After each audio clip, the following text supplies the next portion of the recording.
Good evening and welcome to Herd Immunity News. First Minister Nicola Sturgeon has cuts. She specialises in them, 264 million as a matter of fact to the budgets over Scottish councils from this year to next year.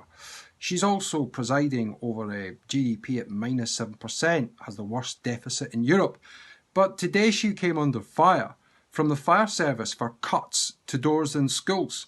Hard to believe that this isn't an April the 1st joke come early, but First Minister Nicola Sturgeon admitted that she had done no cost-benefit analysis into the measure of chopping doors in half in schools. Now, anyone with any basic information about fire would realise that oxygen is one of the key ingredients to a good old blaze.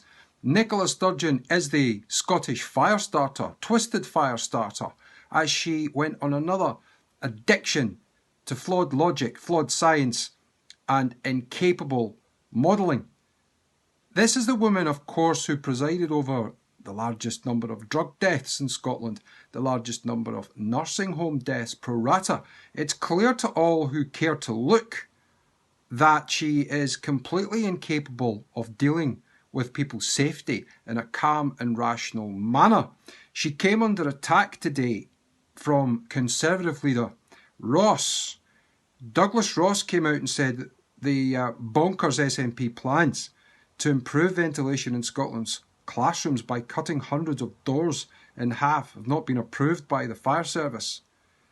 Ross was on a roll when he went further and said that without any due care and due diligence, Nicola Sturgeon proves herself once again that she's not fit to run a bath, let alone Scotland. The Fire Service and Rescue Authorities said that they disapproved of the policy and hoped that Nicola Sturgeon would do a U-turn on this. Quite mind-boggling to think that someone such as Sturgeon, so limited in her ability to look at the most basic information with children's safety, is allowed to continue and still gets votes in Scotland. Good evening.